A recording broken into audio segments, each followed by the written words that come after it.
Assalamualaikum warahmatullahi wabarakatuh. Selamat pagi, siang, sore, malam, Pak Imam dan juga teman-teman sekalian.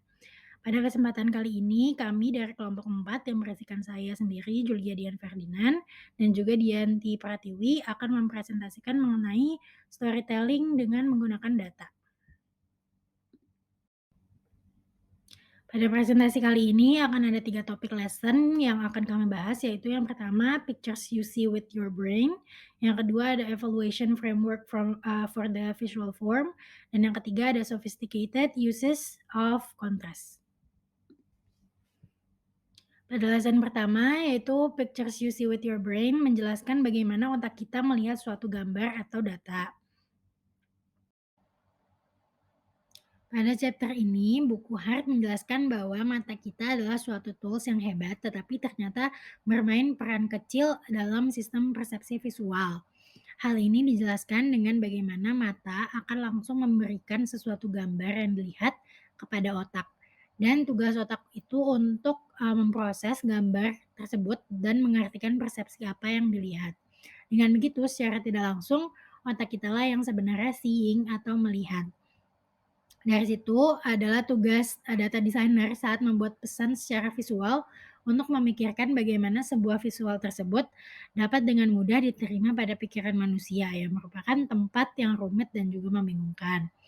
Pada buku diberikan contoh dari sebuah research karya Daniel Simmons dan juga Levin, yaitu Door Study, yang menjelaskan bagaimana kompleksnya sebuah pikiran manusia dan bagaimana prefrontal cortex atau bagian pada otak yang bertugas untuk memproses informasi itu dengan mudah kewalahan. Berikut saya akan menunjukkan studinya. The Door Study. This video shows a participant from a 1998 study by Daniel Simons and Daniel Levin. Watch what happens as the unsuspecting pedestrian provides directions. The young man on the left is one of the experimenters. He has approached the white-haired man and asked for directions. Watch closely as two people carrying a door pass between them, and the first experimenter is replaced by someone else.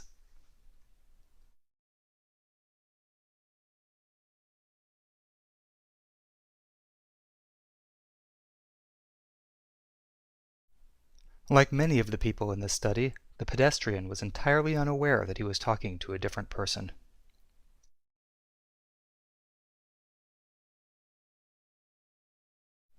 Approximately 50% of the people approached in this study didn't notice when the person they were talking to was replaced by someone else. This study was among the first to demonstrate that change blindness can occur outside of the laboratory.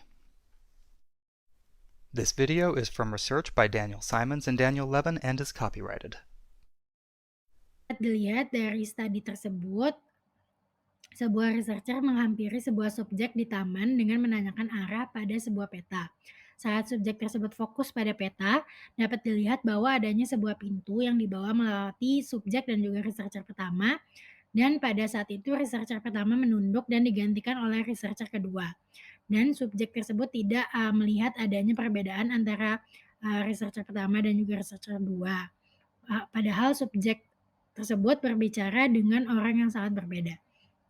Dari sini kita dapat melihat bahwa sangat penting untuk seorang data designer untuk membentuk sebuah data yang mudah untuk otak kita pahami. Karena jika sebuah visual tersebut dibuat terlalu kompleks, adanya resiko untuk audiens melewati hal dan elemen penting dari komunikasi yang ingin disampaikan. Selanjutnya yaitu Pretentive Attributes, yaitu salah satu tools yang dapat digunakan data designer untuk mengkomunikasikan pesan tanpa memicu prefrontal cortex pada otak. Elemen ini diproses dalam memori spasial tanpa reaksi sadar pada otak kita dengan memicu adanya kontras pada sebuah visual. Diketahui bahwa mata dan otak manusia dapat mudah memproses pre-attentive attributes dengan waktu 500 milliseconds. Dan analis memanfaatkan atribut ini untuk membuat visual agar mudah dicerna dan juga dimengerti, dan memastikan bahwa bagian prefrontal cortex pada otak itu dapat beristirahat. Pre-attentive attribute ini dapat digunakan dengan ukuran, warna, bentuk, atau elemen desain lain yang memberikan kontras. Contoh dari pre-attentive attributes dapat dilihat pada bagian sebelah kanan pada presentasi, yang membedakan angka-angka antara atas dan juga di bawah. Angka yang di atas dengan menggunakan warna hitam, sangat susah untuk otak kita dapat membedakan atau memproses dari angka tersebut. Tetapi dengan kumpulan angka yang ada di bawah, kita dapat dengan mudah memproses angka-angka tersebut dan melihat kontras pada angka 9. Selanjutnya, sebuah kata dari Hart tentang efek ilmu saraf pada persepsi visual. Sebuah data dari Consumer Neurobiology memberikan informasi bahwa emosi tidak sadar dapat mempengaruhi proses pengambilan keputusan. Dengan begitu, memungkinkan untuk seorang pemasar untuk menggunakan perasaan dan emosi orang dengan menggunakan rangsangan pada sebuah advertising, packaging, pengalaman pada in-store, dan lain-lain. Dengan menggunakan teknologi neuroscience dan juga neurobiology, marketer dapat menyoroti elemen dari kreativitas mereka yang dapat menarik perhatian dan mengeliminasi gangguan yang ada, dan menentukan bagaimana dan di mana sebuah informasi yang penting mengenai produk tersebut dapat diberikan. Dengan menggunakan teknologi neurobiology dapat membantu memberikan insight yang konsisten dan juga jelas pada perilaku. Sebuah eksperimen dari Nielsen pada consumer neuroscience menggunakan beberapa peralatan medis untuk mengumpulkan data. Contohnya yaitu menggunakan multiple EEG untuk mengumpulkan data mengenai memori dan juga perhatian. Selanjutnya ada facial coding untuk mengumpulkan data dari ekspresi pada sebuah emosi, dan juga penggunaan eye tracking untuk melihat konten fokus pada sebuah visual. Pada tahun 2018, sebuah universitas Korea Selatan juga memperkenalkan biosensing contact lens untuk mengidentifikasi kadar gula yang ada pada sebuah pasien diabetes dari air mata yang dikeluarkan. Tujuan dari eksperimen-eksperimen tersebut adalah untuk menggunakan alat dan teknologi tersebut tanpa mengganggu atau membahayakan pemakainya, dan dapat digunakan setiap saat agar mendapatkan data yang konsisten. Tetapi walau begitu, marketer juga harus uh, tetap memperhatikan agar tidak adanya privasi dari konsumen yang dilalaikan, dan juga harus memiliki tujuan dan value yang jelas dalam penggunaan alat tersebut untuk tujuan pemasaran. Dengan begitu, summary dari lesson ini adalah seorang marketer atau data designer harus mengetahui dan memahami limitasi aktivitas otak yang dibutuhkan untuk memberikan pesan atau cerita yang dibutuhkan. Dengan memahami bagaimana audiens dapat memproses informasi visual yang dapat membantu analis untuk memberikan storytelling yang lebih baik.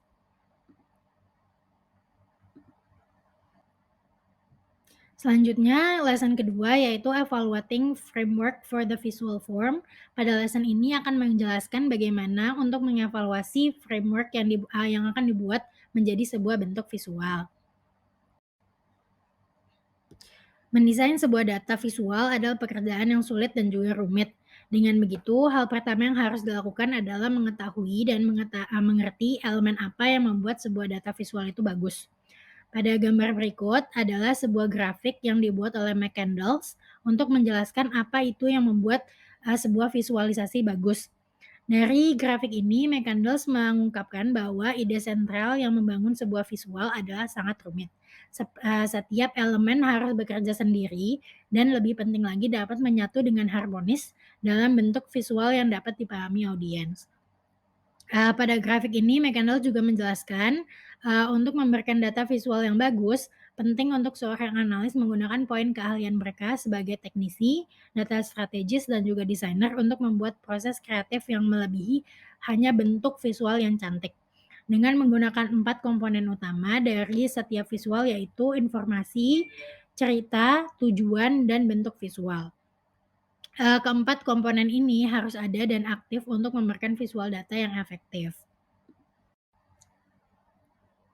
Selanjutnya yaitu menghubungkan elemen visual tersebut dalam analisis journey.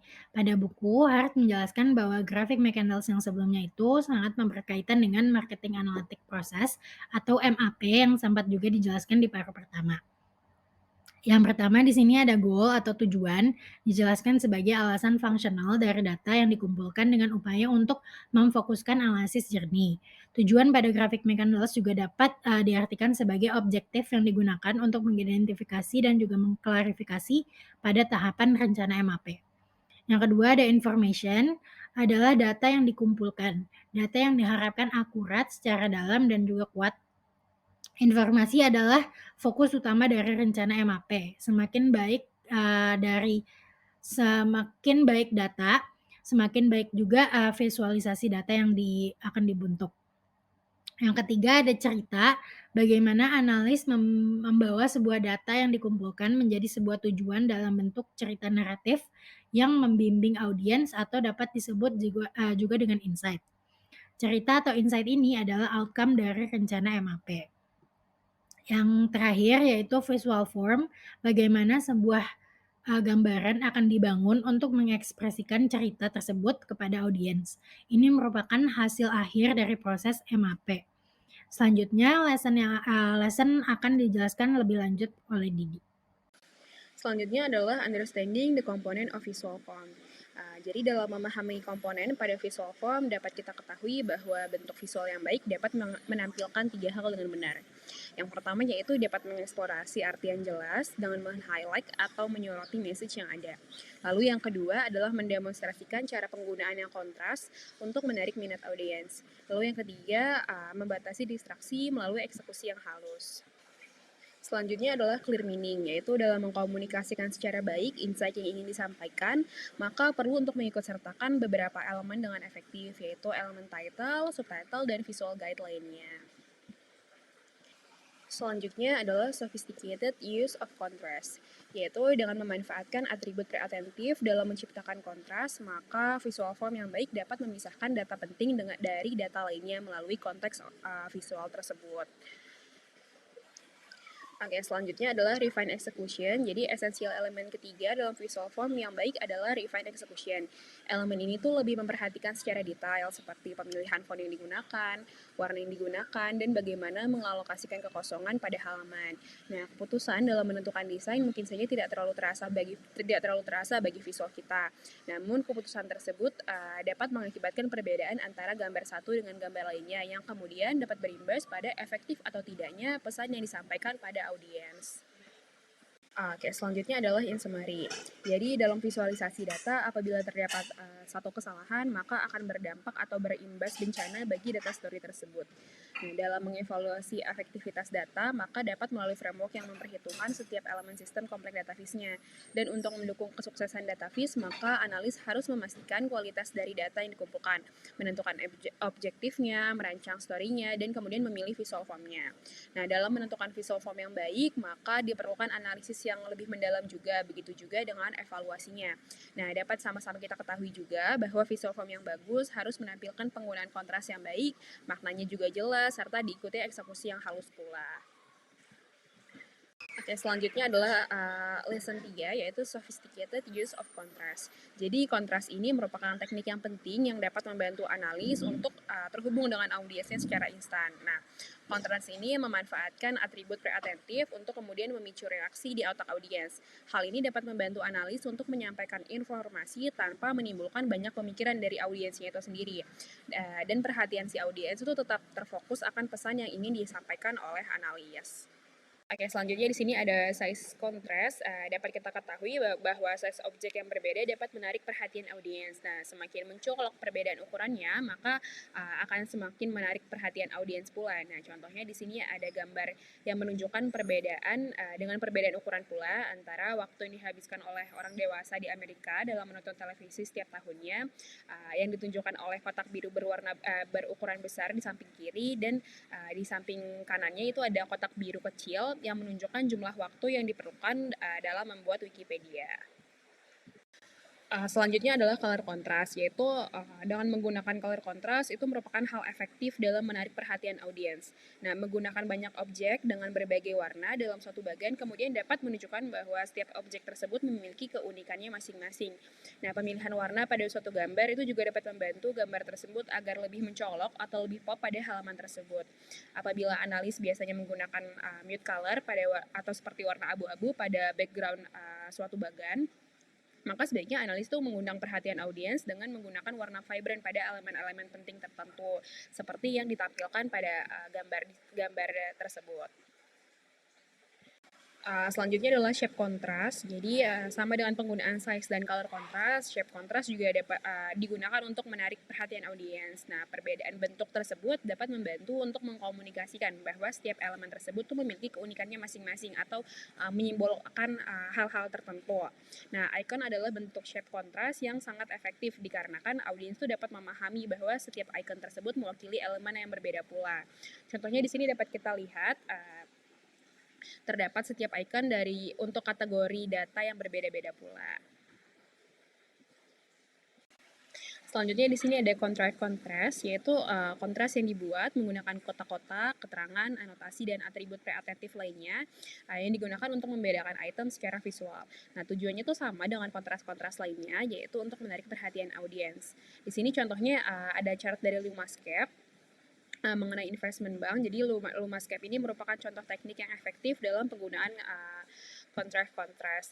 Contohnya di sini untuk DSPS dia menunjukkan ada apa saja yang termasuk di dalamnya. Kemudian untuk ad network dia mencantumkan apa saja yang di dalamnya, itu ada Yahoo, Google, dan lain-lain. Untuk sharing data atau social tools ada apa saja yang ada di dalamnya, ternyata tuh ada Facebook, ada Twitter, dan lain-lainnya. Begitu juga dengan kotak-kotak lainnya itu menunjukkan keterangan-keterangan tertentu. Oke, selanjutnya adalah bringing contrast to number through context. Jadi dapat kita ketahui bahwa dengan menggunakan visual contrast maka akan menarik perhatian audiens mengenai pesan-pesan yang ingin kita sampaikan. Nah, kontras ini tuh juga dapat digunakan untuk menonjolkan angka dan fakta yang kita ingin tampilkan dalam presentasi. Dan di sini terdapat beberapa Chinese teknik. Yang pertama itu adalah translating to intuitively understandable units. Jadi teknik ini yang pertama ini adalah dengan memasukkan angka ke dalam unit yang kemudian dapat dipahami oleh orang lain. Nah, dalam teknik ini kita mengambil contoh suatu kalimat, yaitu kalimat 7,1 miliar barrel minyak tanah.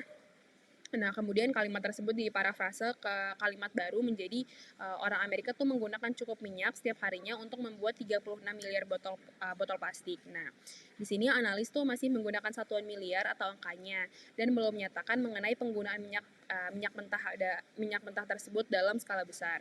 Namun analis itu telah mengikat angka ke dalam item yang bisa dihubungkan. Teknik kedua yaitu using familiar comparisons atau like distance.